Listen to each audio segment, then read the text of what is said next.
I think we're settling on the name of Creative Muse, right? I like that. Yeah. We were working on some logos while we were waiting, so Okay, bet. yeah, I'll have to show you that I'm stuff. sorry. I'm fashionably late to a lot of things, so I'm just gonna put that on record right now. Hey, I'm the same way, dude. I don't know if that's just a symptom of being an artist. Like, I was actually mixing my song before I came. Were you? Just because I Yeah. wanted to show you. I'm not even lying. okay, Yeah, right. Yeah, and that's the thing. Like, sometimes you get in a zone, and like, I know sometimes I'll brush people off because I'm in the zone, and I'm like, it took me a while to get into this spot, and I don't want to lose it. Like, I don't want to lose this magic that's happening right now. 100%. I've been late to a lot of things when I start a song, just out of random. I'll make a beat or something, then I start to write, and then I want to just at least get it rough.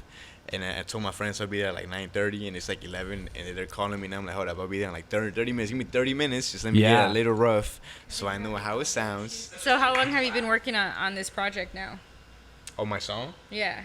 I actually, like, I wrote it like 2 weeks ago, and I recorded it. Yeah. It was just like out of random. I just wanted to make like a Spanish song.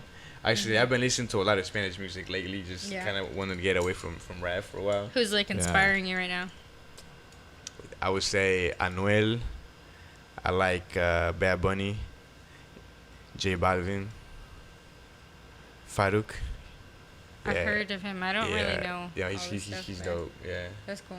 You should send me some of that stuff. We can listen to it later. Cool. I mean, I can play the song. Yeah, I mean. Heck yeah. Because actually I haven't showed it to a lot of. I only showed it to like two Spanish-speaking people. Oh really? That I know. Cool. But be down. I haven't. Everybody else doesn't know English, but they're like, dude, this song just sounds good. It makes you feel good, and I'm like, all right, that's dope. That's what I'm going for right now. That's important. Yeah. Feelings and emotions, and I just wanna. That's good. Do you know? Have you ever listened to Dylan Francis at all? No. Yeah. Okay. The DJ? Yeah. Yeah. He's like a. You've heard him. DJ. He's a I feel producer. like you've heard him before. Like he's kind of on the radio and stuff. He did a He's bunch kind of of, tracks with Spanish in them. He did a couple. Yeah, he did a couple at least. Yeah, I thought he did like a Moombahton album that had like a bunch of Spanish in it. I want to say. I think it's cool when when non-Hispanic people cross over or like try to try it out. But you got to do it right, of course. Like, yeah, you still have to keep like that respect. You have to be stuff. a student of it, like a but little it's bit. cool because like you could go out and learn like. I don't know, you could go to Europe and like learn different kinds of techniques people use there, you know what I mean? Yep. Just like worldwide, like it's different, but definitely. there is always like a common denominator when it comes to what people like, you know. True. I mean, it's all about feeling.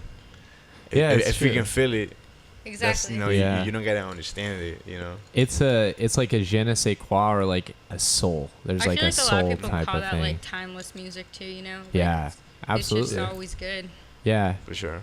It's like the song that you come back to listening to, and it feels like the song has still been playing. Like it's always been playing, and you just happen to come back to it. Those songs are crazy. Like that's the kind of music I want to make. Yeah. And I mean probably most producers. Yeah, I mean want to make that kind of stuff. I mean I've been as of late. I've been listening to so much different stuff, and I'm just kind of gravitating. I'm letting my producer side take over my artist side, so I'm going for sounds and vibes, and so it's been kind of dope. Yeah. Hell yeah, man. So you want to like tell us a little bit about your background, like how you got to Omaha and like how long you've been in the game, stuff like that? Yeah, I was gonna say like introduce yourself, kind of. Yeah, me too. Like, all right. Yeah. Let the people know who you are. Man. Who am I? I'm a beautiful soul. Look at me. You know what I'm saying? But yeah, my real name is Gonzalo Avalos. I go by Revelgy. You know, I was born in Peru. Grew up there till I was 11, but I moved a little bit. Well, actually, I lived from like 96 to 98 in Denver when my dad was getting his master's. Yeah. And then we officially moved to the U.S. in 03. Yeah, 03. And we moved to New York because I have family, over there. Like most of my family that live in the U.S. is in the East Coast. So at that time, everybody was in New York. So we moved to Brooklyn, and we stayed there for a little bit. And then we moved to Manhattan, like near the Harlem section, and we stayed there for like 2 years. Okay. Before moving to Connecticut, and I spent like 3 years in Connecticut. And so I grew up with hip hop being there, you know, like yeah, I remember like the that first East Coast hip hop, crazy, you know, like the first song I heard coming in was 50 Cent in the club, you know, so I was like, oh, okay, I don't know what that is, but that's cool. You know, that is that's cool, dope. dude. That bass, man. Yeah, you know, yeah. and it's crazy, you know. So like, yeah, then I went from there till 07, and then we moved here, and I've been here ever since. It's like 12 years. Wow, that's crazy, man. Yeah. That's like your East Coast kind of like time was. It wasn't really like that long then, huh? Or Well, like, how so many years I mean, were you on the East I Coast, spent basically? 4.5 years. Okay, well, yeah. almost 5, because I moved at the end of 07, like in September. Okay, So cool. how old were you when you got to Omaha? I was about to turn 17. Mm. Oh no, I had just turned 17, I think. Yeah, Yeah, so like I high just school. turned 17. Yeah. Cool. Yeah. Hell yeah. Yeah. And so, like, up until this point, because, like you said, now you're doing like a lot of Spanish music.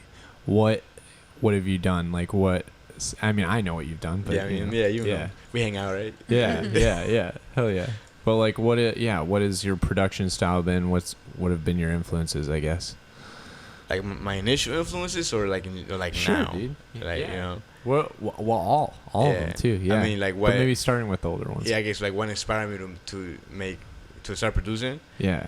Sure. Well, one, I didn't want to pay nobody else, you know. Yeah. Two, I just wanted my name on everything. That's just because I, you know, if it's my work, I like it to be all mine, you know.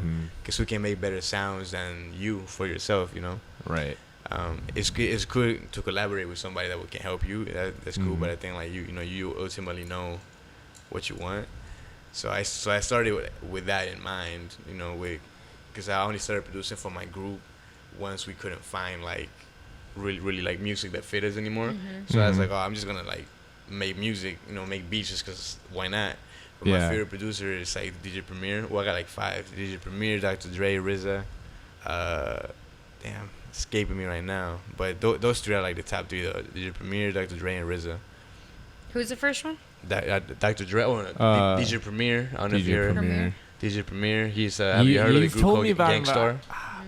Maybe not. I think you've told me about him. Yeah, I need to I research him more. too. No, he's like literally the best hip hop producer ever. Like if you think of a hip hop beat, that's literally like the classic hip hop beat. Like that's what he is. He'll make that every single time, and you know it's him because he has that the you know like it's like a signature pattern. Yeah, the signature pattern which they dubbed the New York bounce, because of the way he makes it. Oh. But he's not even from New York. He's from Houston. So that's crazy. That is crazy. It's crazy. Yeah, Damn. he's gonna grow up there. And then RZA would be Wu-Tang, right? Wu-Tang's producer. Yeah. Okay. Wu-Tang's my favorite group of all time. Yeah, and I know that, and I remember when I first visited your apartment, how you had like a bunch of Wu-Tang shit. Yeah. And you still do. You're literally wearing it right now, yeah. And I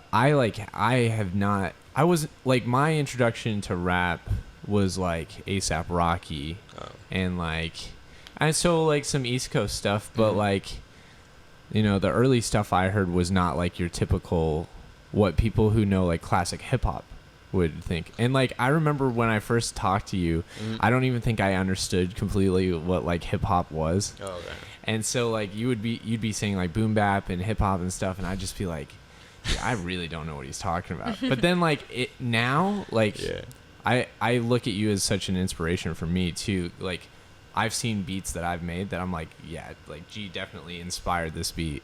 Like listening to his shit made me think, oh yeah, I should make something like that. Because whenever I listen to your beats, like they're so quality. They're like just the pinnacle of just great execution, and the sounds are just so well picked and then mastered. Like they're just so well mixed. It's just like, it's so pleasing. Every single beat I've listened to by you, like there's not ever one that I'm like, oh yeah, that one sucked. Well, let's listen to his new stuff then. Yeah, exactly. We should definitely listen. You want to play it? Yeah. All right, can you play somewhere? Or what are we doing? Nos conocimos y hablamos por el Snapchat. Te mandaba foto, tú me mandabas más. Me decías, oye, ven a verme. Tengo show aquí, viene este viernes. Yo me apunto y le dije que ya. La verdad me olvidé en el día que está. Ese viernes me contacta, me pregunta si estoy busy. Yo le digo que no tanto y me dice, vente quickly. La vi en el stage bailando, muy buena con su voz cantando. Nice. That's That was dope. I like that. like it. I think that'd be like I could see that playing in like a club. Yeah. And you just freaking the lights going all crazy. Like that'd be super dope. Vibey. Hell Like yeah. I mean, because y'all understood it, right? Yeah. You just. I didn't you understand just, any you of just it. felt it, I right? just vibed with it. Yeah, Vibe, for you know? sure, dude. That's why everybody they just like, I don't know what the hell you talking about, but Yeah. the vibes is there. So Hell those yeah. lyrics you came up with in the span of these 2 weeks, you made the whole song from scratch? Yeah, or? I mean, because since y'all understood it, like, I mean, obviously, you see that I'm telling a story of what happened, and I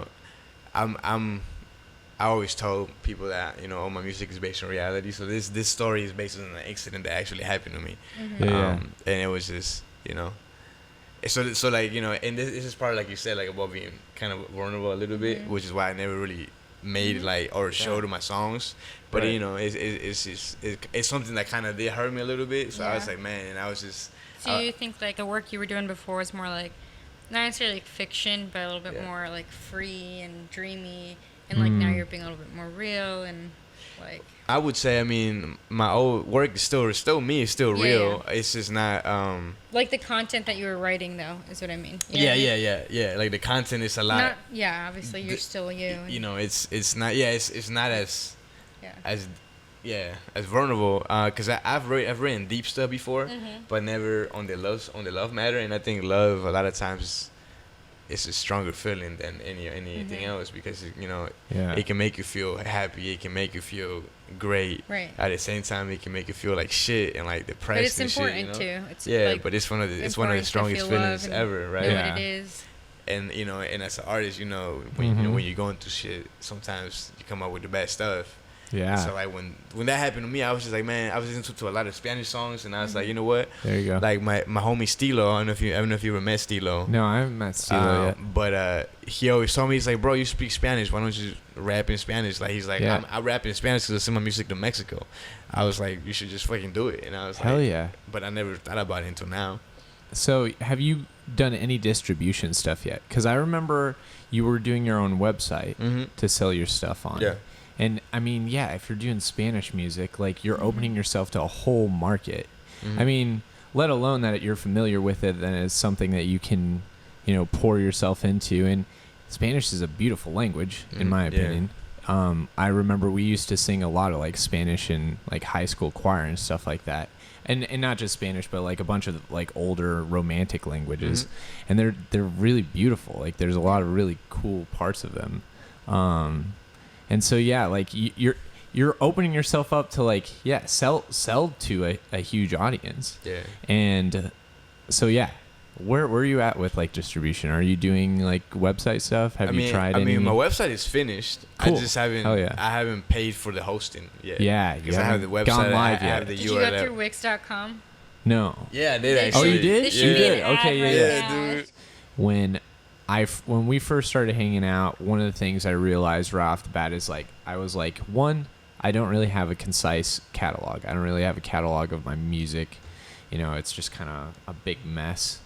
And two, I don't have really a system for how I organize my music. And so that was something that when I met you and like started seeing how meticulous you are at like organizing, and I guess my question would be is like, do you, is self-discipline kind of part of that? Do you feel like you're a pretty disciplined person, or like, what do you think contributes to how organized you are, and is that just your personality? Yeah. I don't Well, know. one, I got OCD, Okay. but Yeah. it's really minor, but it's for stupid shit. But But like music shit. yeah. Well, I mean, yeah. That's why I engineer the way I do it. That's legitimately. I'm just like, the You're very, the like- OCD be killing me and shit. So I gotta fix it. Yeah. No, for real, it's bad like that sometimes. But no, but Right. yeah. I mean, one is that, but two, I mean, I don't like losing stuff. Yeah. So that's probably the reason why I name everything the way I do, and have the folders. Yeah. They're set up the way they are on my Dropbox and stuff. Just because I don't like not knowing what something is. And is that Yeah. just like learning from past mistakes? Like you one time, like, oh, I remember this, but I don't remember where I put it. And then after that, or have you just like always? I mean, That's a good question. I've generally been like that a lot, even before the computer. Like all my games are organized, my classes are organized by colors. Yeah. You know, so it's just my shoes are stacked up a certain way. It's just like it's just something I've done, and you know, and when I used to work retail, it used to help me a lot. Your Funko Pops. Man, my pop collection, Yeah, the your way pop it's set up with collection. all my stuff at the bottom with it, from comic books and movies and shit. Yeah, so this is. Yeah. I don't know. I actually, until you mentioned that, I never even thought of it outside of the computer. But that's crazy. Like everything has a home, and you like just kind of like. Yeah, just because like, But that was so stuff. influential to me because it was like almost like it just broke into my head and was like, duh, you dummy, like come on, like organize your shit. Because from then on, so like when I started in March, I started just saying Untitled and then number, like whatever the number is. Yeah, so. That's the easiest way. You just put a number on it. Yeah, that's you know. And then you're like, okay, this is sequential, like yeah. But one thing I would tell you is after you have the numbers though, depending on how far you get on them, like I put a name, so I'll keep the name, right? So like 285, like I think I'm like 285 or something, or 86 or whatever today. Yeah. But say like I write something or somebody buys it or whatever, I'll put a parentheses and then a name next to the number so I know what it is. So then when I go back or when I search it, I can just type the name and I'm like, okay. That is really smart too. Yeah. Because I've started organizing the files for this project that we're working on, and I've been organizing them by artist, which is fine. You know, I'm putting them in folders. But then what I messed up is that I didn't add the names to the end of the tracks. So it'll be like Untitled 030 or whatever. And then on SoundCloud, what I'm using to share with the artists, I name it after the artist. So that's where it gets screwed up, because then I'll like be like, wait, which one is this? And I can just play them and figure it out. But that's kind of, it's a small bit of time that I'm kind of wasting. Because you could just be looking and be like, I could just have it and just that's know. not it. Yeah, exactly. So that is. Yeah, and I wanted you to touch on that too, because I knew you added names at the end of them too, and are some of the names okay? Wait, actually, first, out of the 200, you said 285. Around there, probably a little more now. Yeah. Yeah, out of that, all of those tracks, how many of them are like done? Like done? Yeah, like finished, like pretty much good to go. So like the beats themselves, or the song that they became. I mean, it doesn't have to be the song. I guess I would just say the beat. Yeah. Okay, just the beat itself. Yeah. I would say probably about half. Okay. Yeah. Maybe a little less. Yeah, because not all of them, because it's a lot. It's a lot of times you make something. I would expect that from you though, because I would say out of my roughly 3,000 tracks that I've made over the course of like 5 years, probably 10%. Or 5% of those are actually done. Okay. And that's just like the product of me just ripping through shit, whereas like you were just saying it, like you kind of do the same thing where you move from thing to thing sometimes, but you complete a lot of stuff. I mean, I also go back to a lot of stuff, so that's why, like, because like on my MPC itself, I only have 280 whatever. But on the computer, I have a shit ton more that I go back and listen. No, this is just trash. Scraps. Yeah, it's just trash. So like, my real production like didn't start until I bought my MPC on my machine. Yeah, that's because like the first beat, because I'll tell you why, the first beat I made on that machine was Recognized. Okay. Yeah. That's one of my favorites. I know that. Yeah. That was literally the first beat I made on that machine. Yeah. And when I made that, I was like, oh, no, this is it. I gotta use this shit for everything. Yeah. So, it's one of my favorites for real. Thank you. That's the thing. It's kind of weird when you start to really lock in on stuff that you know is good. Mm-hmm. And I don't think I really started doing that almost until I moved back to Omaha. It was weird. Because I started working on a project with Jenna. I started working on Yellow Room, and then like I just was like, it became really important to me that the tracks were really good. Yeah. And so then that just made me want to make everything the same, that same caliber. And I think once you pass certain thresholds, you really can't go back. It's like you were saying, like you listen to some tracks and when you were making them in your head, you're like, oh, this isn't really that good right now, but someday it'll be cool. But you actually go back to it and you're like, no, this sucks. Yeah. Like, I don't know what I was even thinking. Like, Oh, why man. was this turned all the way process, up? Like, dude. what the hell? It, Yeah, it's, like, it's a bad. process. But at the same Yeah. time, though, sometimes like Yeah. this is why I go back a lot because Yeah. sometimes there's gems within that trash. Yeah, it's true. exactly. It And, is so you know, true. yeah, and because you heard the song Real MCs, right? Yeah. Right. So that Mhm. beat was actually a go back. It was a beat that when I first started making it, I didn't know what the fuck to do. Yeah. And my friend Nico, I don't know if you Yeah. ever met Nico. Yeah. You met Nico before, right? I've Maybe. met think so, him. maybe. Yeah, I met him Nico at the or party. Snap for the people that listen to our music. Yeah. He called me at like 2 a.m. one night. He's just like, "Hey, bro, I'm bored. What you doing?" I was like, "I'm not doing anything." He's like, "All right, let me come through, man. Just make a beat and let's do something." I was like, Yeah. all right, cool, come over." Yeah. So he's like, "Man, just like post something." I was like, "I don't have anything new." He's like, "All right, make something." I was like, "All right." So I went back to an old beat that I was working on. That I at that point when I made it, Uh-huh. I wasn't as like knowledgeable of my MPC at the time. So Right. when I went back to this and I was like, "Oh shoot, this sounds dope as fuck." I was like, "What the fuck did I?" So I went in there, I chopped it up, and I made it be in like 30 minutes.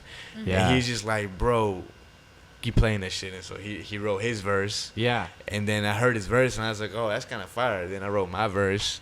And then I had the beat in our 2 verses, and the next day everybody came through for a studio session, and I played him the song, and I was like, "Look," I mean on the beat, I was like, "Look, I made this beat last night." And everybody's like, "Dude, this is fire." And I was like, "Who's on this?"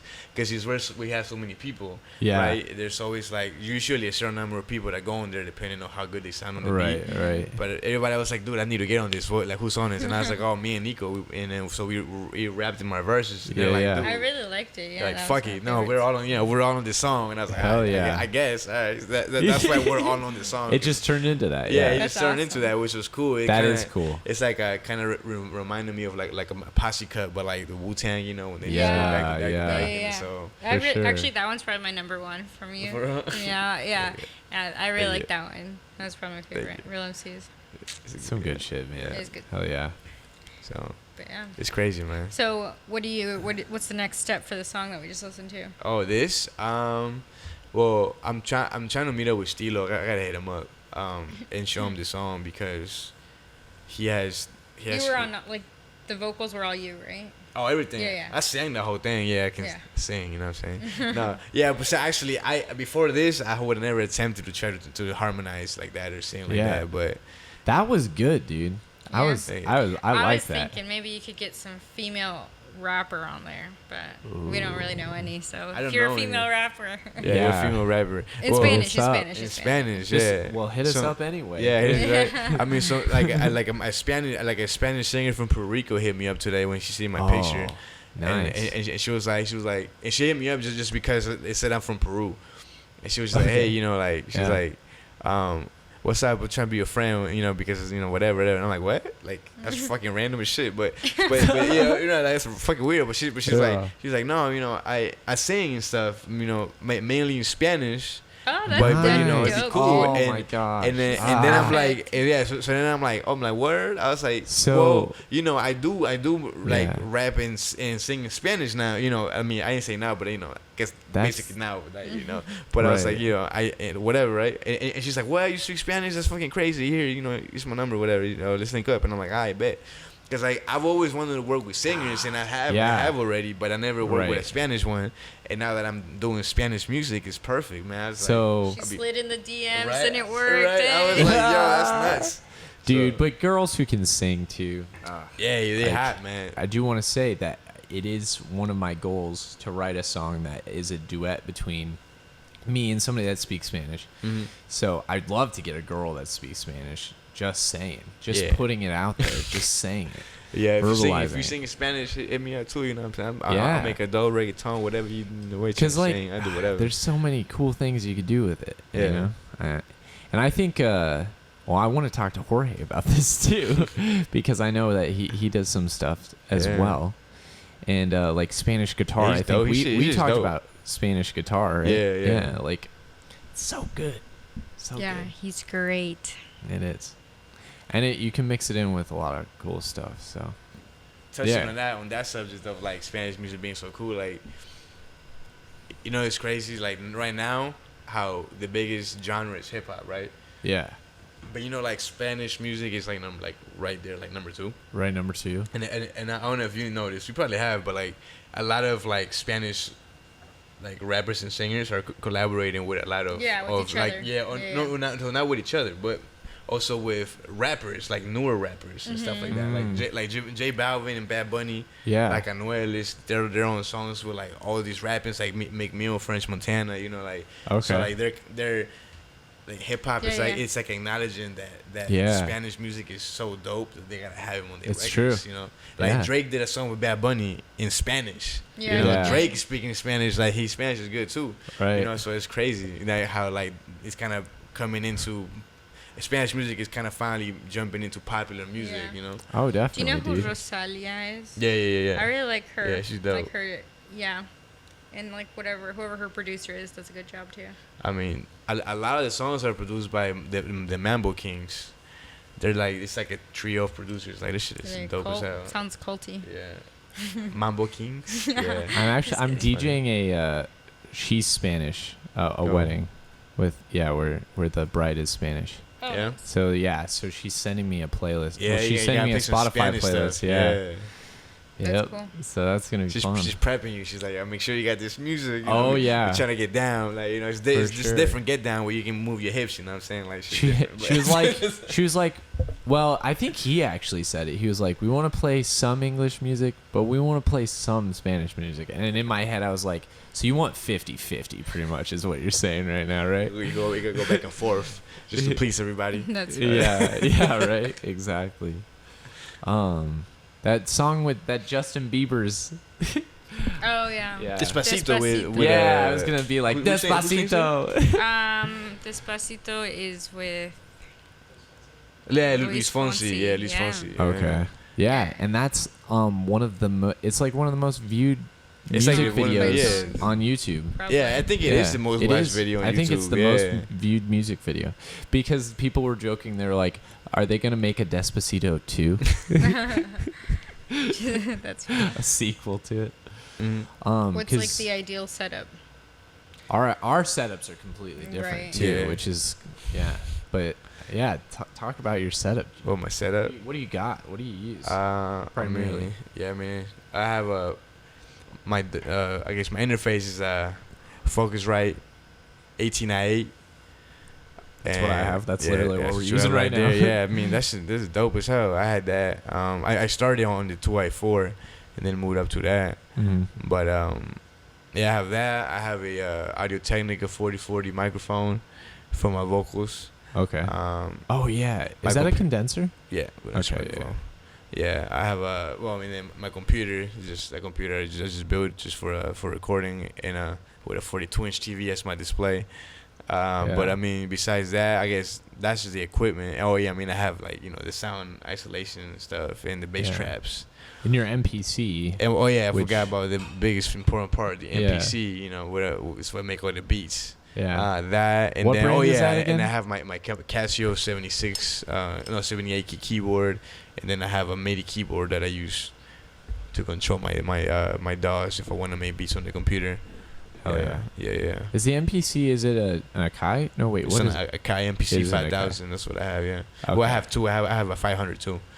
Oh, nice. That's like a little portable one. Yeah. Before, I think you showed me everything that people have now with little boards. They came from that little idea. It's literally a portable MPC like this. Right. I was gonna bring it, but I forgot.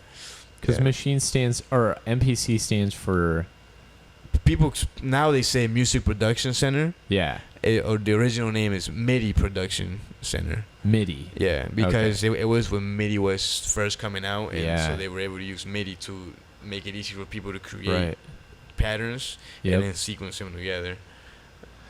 Yeah, that's dope. Because I just use Machine, which Machine definitely would just draw from all of that stuff. Yeah. So I use Machine. And I have Machine Micro, and I mean it's just all digital is really the biggest difference. Yeah. And then I use a straight up little now I can't even remember the brand, but it's just a little keyboard, just a little MIDI keyboard for my chords for the most part. And I have an electronic drum set, but I haven't really hooked it up. So it's more for practice than anything. And then I live sample. I do live sample and like a vinyl sample. I know you sample as well. Yeah. What do you sample for the most part? I mean, I had a vinyl, or like it's a player, but it broke on me, so I can't really sample from vinyl right now. Right. So I generally go to like Google's and like thrift stops and just get see actual CDs. Like I dig for CDs. And I sample a lot of that, and also on YouTube. Get a cassette player.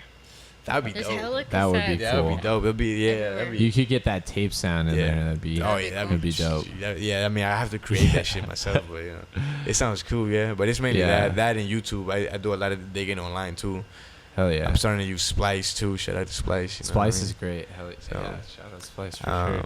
But yeah, so Zach, you can get a bunch of samples from that too, and just chop they them up have and play some. from there. They have such a good collection. I Mhm. look for their weird stuff though. I'm always like trying to find like animal noises and like crashing sounds of like I was looking for like I found wood crashing sounds. It was like wood boxes being like thrown at the ground and shit like that. Interesting. Just destroyed for no reason. Yeah, because It's actually sound effects like on a movie. Yeah. It's fun. So wait, where did you say you were in the process of that song? Like, what do you want to do next? Because ultimately, you said you want to make a video for it. Yeah. I mean, I think because like with all the positive feedback I'm getting, I'm honestly thinking of just like putting money behind it and put it in like the land market and then see how that happens. Yeah. Because I can do those songs all day. I have so many stories. I have Hell yeah. I literally have a whole book of like ideas and stuff that I started working on a second Spanish song right after I finished that one, and I was just like, so because you build on the idea. Yeah. Like when you produce songs sequentially like that, you really do kind of like you're just like, well, that was good, but can I take it like up a notch? Yeah, like, or just choose change like a similar, like a different topic. I mean, every song I'm gonna make in reggaeton form is probably be like involving love or something, about women or whatever. So it's gonna be a little more on that vulnerable side. But nothing degrading though, right? Oh, I don't know. I don't talk. No, I'm not. I don't be talking bad about women. No, I just Is that common? Yeah, I mean in hip hop, in hip hop too, not so much for in sure. the Spanish songs. But hip hop, A lot of them are about kind of like what my songs are about in a similar, not in the same. I guess concept, but in a similar matter where it's just like talking about how one like woman or her, so or somebody hurts them and you're trying to be they want to be there for them or whatever. Mm-hmm. Some of them I think the worst I've heard is I'm the dude, so I can take it from your man type thing. Yeah. That's not really degrading though. That's more so like some NWA like a bitch is a bitch type shit. Well, so that's actually that's some funny I think shit. one of the biggest differences between like reggaeton or Spanish music and hip hop. Yeah. Because hip hop be talking shit about women all the time. Not all the songs, but they kind of degrade them a little bit. Yeah. As opposed to like in R&B talks woman up and doing this for the feelings and emotions. Well, sexualizes depends on them the a little R&B, bit. but yes. Yeah, right. Yeah, for the most part. And then reggaeton is kind of in the same vein, but a little more like like. Yeah. You're hurt. I can help you, or or you're hurt. It's Stuff doesn't emotional. work. Caring. More stuff like that. Yeah, stuff like that. Like you like Interesting. this will do you dirty. I'm not gonna. I'm gonna be the dude that come and help you because I'm not like whatever, right? Stuff like that. So The friend zone, dude. No, I'm just kidding. Yeah. I mean, you would think, but it ain't like that at all. But he's also the smooth romancer, so he's got the both Right. hooks. Yeah, man. It's all about how you talk to them. Approach Yeah. them. Oh, absolutely. I've learned that so much with DJing weddings too. Like you see so many little social interactions and you pick up on stuff. Yeah. Yeah. Hell yeah. When you are coming into your own as an artist and you're kind of figuring out who you are and like what you want to talk about, what your truths are really, I think people do it in different ways. So like I think what you're kind of doing, you started with production. You did rap, you rapped as well.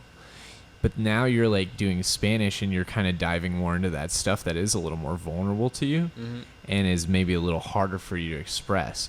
But you're doing it in a way that like a lot of people who may listen to it aren't going to understand what you're saying. So it's like you kind of still are keeping a bit of a barrier. Facts. And like I see myself do the same thing because my first project, the entire thing was beats, you know. The very end has my vocals, features some of my vocals.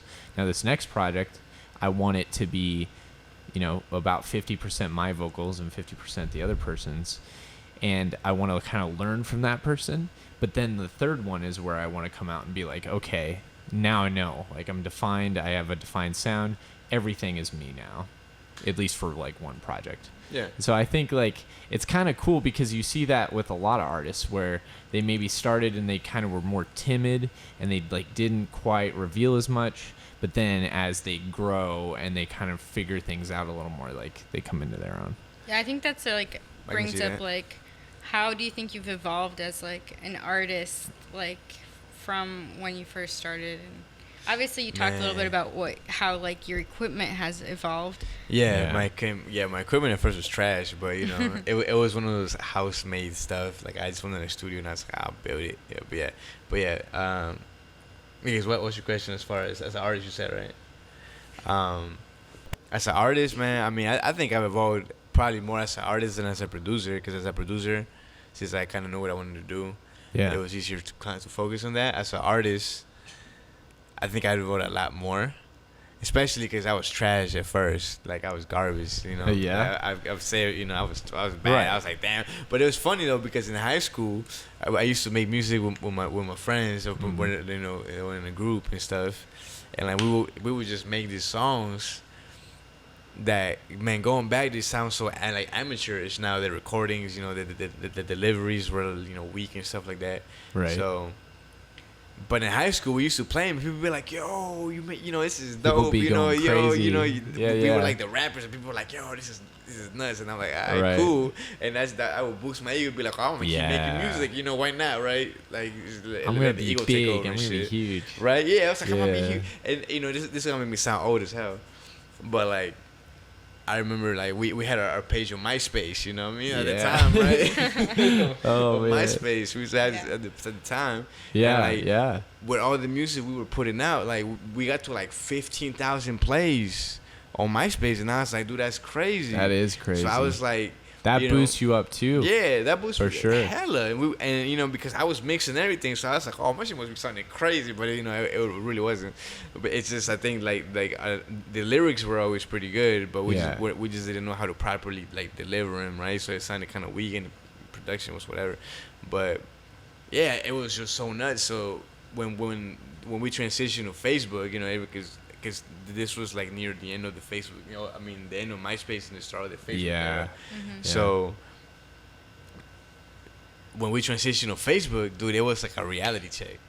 Oh yeah. You know what I mean? Like you had all these people following you on MySpace, and you know, you migrate to Facebook, you had to start all over. Oh yeah, because people didn't. Did people follow you over? Some did, not a lot. Oh. So we had to kind of start from zero, which was it was just kind of like eye opening. Which at the same time was cool though, because by that time we had one project that we did in like sophomore year, in freshman year, but we never released it because we just put out the songs as singles. Okay. And people liked it, but we never put out the whole project. So then by the time we moved to MySpace, and we did the second project, which became our official first. Okay, yeah. And then by that time, like, the music was just way better, and we just. And then it's like you look back at that other stuff, and you're like, well, is it even worth re-releasing or releasing more officially? Because you're like, we've progressed so far, you know, whatever. Yeah. So I think the tough thing about it too is it's not even just when your beats, because like you can always go back and enhance beats or, you know, bring them up and make them more up to your production. But when it's like your beats, your lyrics, your singing, your rapping, your mix, and everything is just still not there, then it's like very hard to. I mean, it's a lot of work. It'd be a lot of work. Yeah. I mean, sometimes worth it. Who knows? I mean, I've went back. The only thing I really dig up that I'm still trying to keep is like my old, like all the love songs that I made in the past, throughout the years and stuff. Like I'm probably gonna like re-record a lot of them because they're good. They're you know, it's good stories, you know, good concepts or whatever. But my delivery wasn't that good, and at that point, I didn't really know how to harmonize the way I did on this song, where it could kind of, you know, sound. So you research, make it sound like I'm singing, kind of, you know, okay, but it's just harmonizing in a proper way. Yeah, I mean, it is singing. I mean, is it though harmonized? Because I guess I can only do minors. I don't know how to hit majors.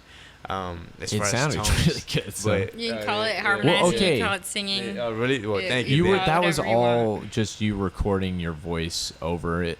Your voice? No. I sang that entire thing. Yeah. None of it is dubbed. It's just literally just and a you take. Didn't, okay, cool. Yeah. And you didn't use any like because I know you were playing a little with. Well, did you use autotune in that? Yeah, I did. Yeah, I did. Yeah. I used some autotune on it. But you didn't use it to do like chords or anything. Well, yeah, no, because I mean, if you hear it, like it doesn't really make me sound like a robot, right? No, you sounded natural. Yeah, so it's just I just used it to enhance the you know, a couple when I'm holding the tones or like the you know the vocals. That was cool. Because it'll kind of help you stay on key, even though it didn't really help me too much because I after doing it for so long I was like, okay, I know this is the key I need to be in. Right. So I did the entire song in that, and then it just kind of it was tasteful. Gave it that, you know, that feeling of vibrato and stuff like that. And right. So you don't want too much. No, yeah. The last thing I want to do is sound like T-Pain, you know. Yeah, right. Yeah. I mean, T-Pain's good though. Shout no, he's T-Pain, dope as shit. He can sing though. It's different. Right. Yeah. Well, that's the thing, like, because I've been thinking about that a lot. Like, I kind of want to mix my own vocals. Yeah. And just refine a sound. Like, I want to figure out what exactly my sound is. Yeah. And then just do that consistently. Yeah. And you know, every once in a while I'll switch it up for fun, but like for the most part come back to that because, you know, I listen to like Post Malone, who's also a pretty big influence of mine, and his voice is pretty consistent. He has that little tremolo thing that he does, and you know, I don't want stuff like that, but like I want it to be my signature, you know, because I'm not like I don't fall in the category, like I'm not huge on doing tags. Or, you know, but like you do, or is what do you call those again? Tag or voice tags? Yeah. Just that's your name. Your like that's when I have my Revelgy. Signature. The Revelgy. Yeah, that one had the Revelgy tag in the beginning. Yeah. But like I'm not super into it for me. At least not now. I don't know. Maybe I'll change. You haven't found what you like yet. Yeah. You know? Yeah. Maybe I'll have a sample someday that I'm like, oh, you know that.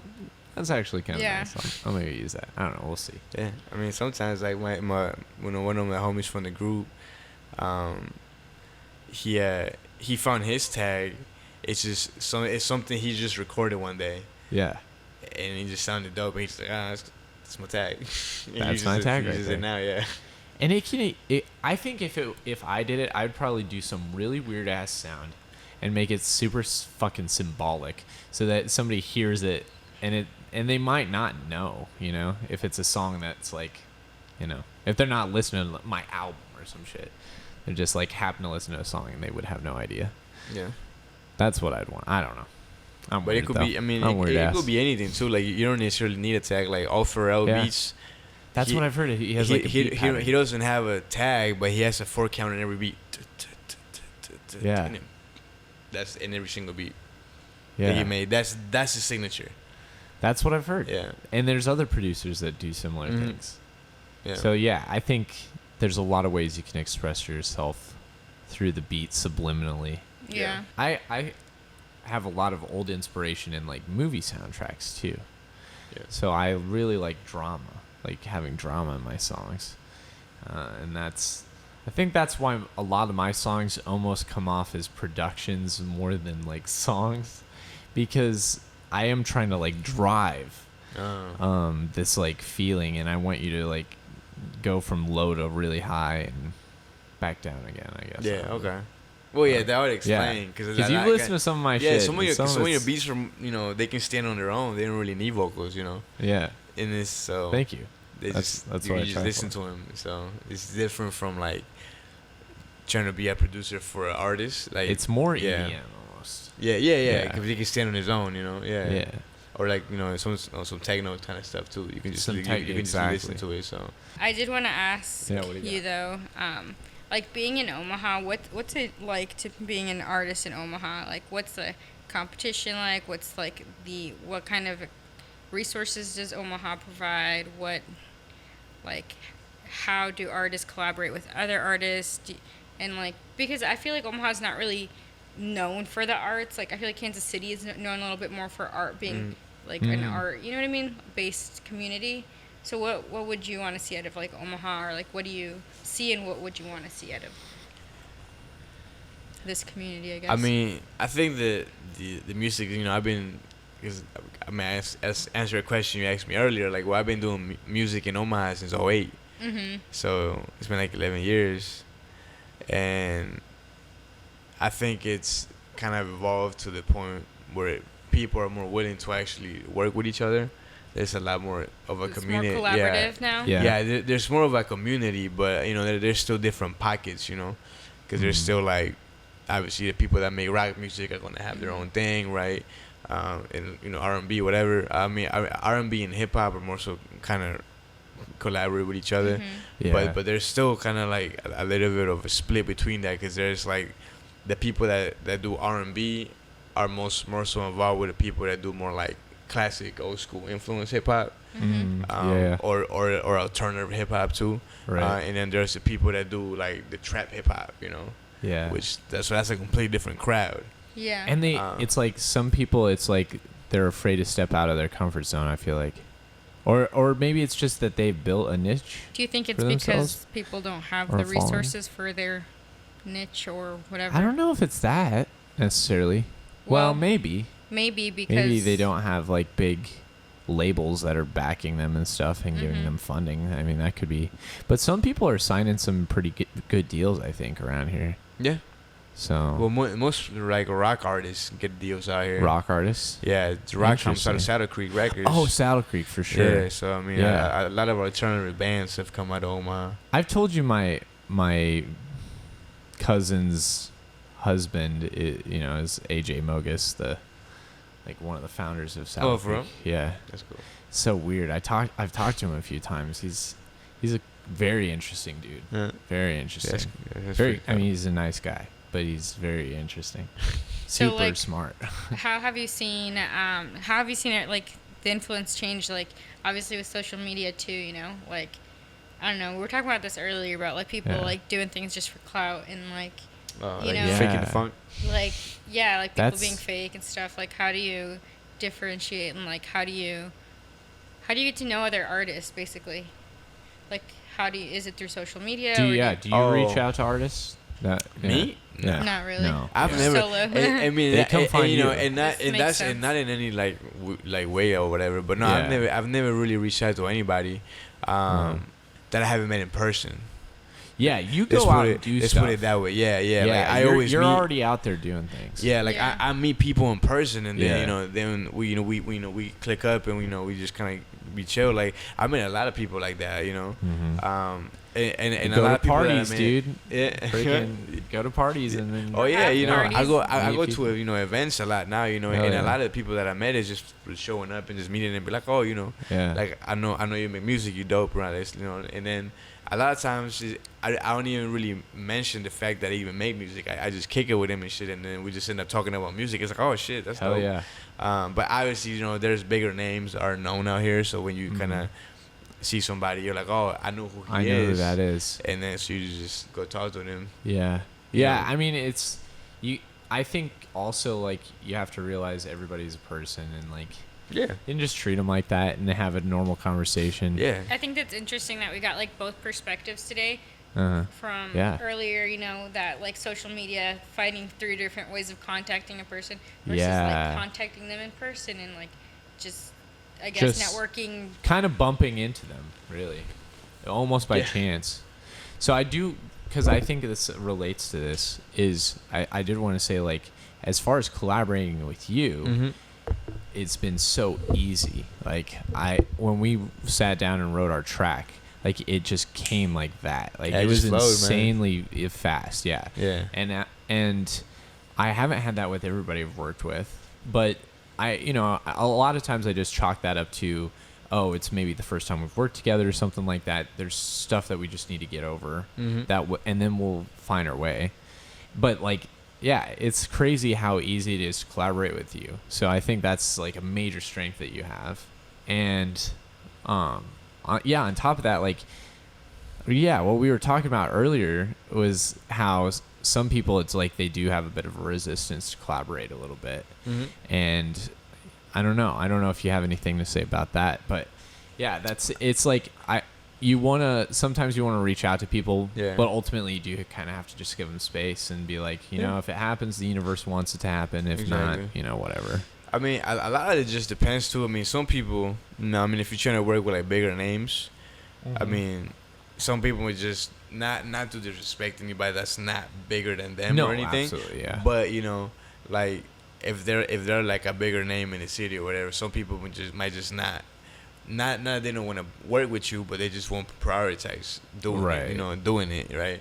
Yeah. They eventually will, but when they're I'm not, because I don't want to put names out there, right? But some people just, they're more focused in doing their own thing. Right. They're doing their own thing. They're coming out and stuff like that. So it'll just depends. A lot of it, like you said, it's just when stuff like lines up. Yeah. Like, and sometimes it doesn't line up. Yeah, and that's fine. Yeah. I mean, eventually it might. It doesn't always have to, but it all depends. But sometimes it does, and and when it does, it does. And it'll be dope because I know, like I met my homie Stilo. Through my homie Ivan. They used to be signed to the same label, and then I became cool with Stilo, and I did, I've been going over to his house. Actually, I gave him a couple beats too, and he's gonna use it for his project. Hell yeah. But I've been kind of just going back and forth working with him for a while, just trying to get some stuff together too. But he's super cool, and so people like that, you just kind of meet through people. Yeah. And you become friends and stuff just kind of happens sometimes. So. Yeah, and sometimes it just clicks. And that was a conversation I had with Sky once, where he was like, sometimes you just meet somebody and it clicks in the studio and you make something really cool in no time at all. And 100%. Yeah, for sure. I sent James some of my stuff too, because he's gonna be on the project. Oh, really? Yeah, McMillan. Yeah, I know who you're talking about. Yeah, and he's the only James I know. Okay, cool. I know a few Jameses. But he's super excited about it, and he's talking about classic. I feel like his style and my style would mesh pretty well together. Yeah. Well, he's a musician. He knows how to play instruments. Yeah. He's he plays drums, and I don't know what else he plays. Yeah, I think he plays drums. He does a little bit of keys. But okay, cool. Yeah. I mean, I do enough keys to play some chords. Yeah. That's about it right now. But I want to learn more. I think learning piano would be a lot of fun. Yeah, he's super dope. I remember he actually came to me when I first met him. I met him through his girlfriend at the time, who was friends with my girlfriend at the time. Yeah. And he just kind of kicked it, and I was like, oh shit, it was good. And then from there we both went to UNO, and then we kind of linked up in UNO and stuff like that. And he found out I made music too, and he was like, "Oh, dude, let me show you some shit." And then I played my stuff. Yeah. And just like you said earlier, he was just like, damn, impressed by the sound, the quality, and stuff. And then he played me his shit, and I was like, dude, his shit was dope. Hell yeah. He was trying to get more into hip hop, but it was stuff that he was making at the time was more jazzy. More like 3/6 time signature or some stuff where you can't really rap to, right? You can't really rap to it. It's more so listening stuff. True. So I remember I told him, I was like, dude, you should try to make stuff in this BPM and maybe try sampling some stuff like this instead of because he plays jazz drums, so so his discipline stuff is a little more ambiguous. Yeah, it's a little different. Yeah. So then, I remember he took my advice and he came back and showed me some other stuff, and the stuff he did it after that was super dope. Yeah, because he produced an entire album for a rapper called Buddy the God, who actually works at 101.3 FM. Oh shit. Yeah, and one of the beats that he used in that album was one of the first beats that he showed me that was just really dope and structured and hip hop, and I gave him a couple tips on how to maybe adjust some stuff. But Yeah, and I heard it on that project, and I was like, dude, I got the stamps to that in my computer right now. Yeah. Because he sent it to me so I can give him some pointers, and I was like, that's cool as fuck. Isn't it? That's kind of funny. Like, I had a rapper's track on my phone, and then he put out the album, and I was like, oh, yeah. It's kind of funny. I already had that shit. That's funny. Cool. Well, yeah, I feel like we're probably at a good spot. Yeah. G, thank you so much for joining us for some creative muse. Right? Creative muse. Creative muse. It's been a pleasure. For sure, man. Thank you guys,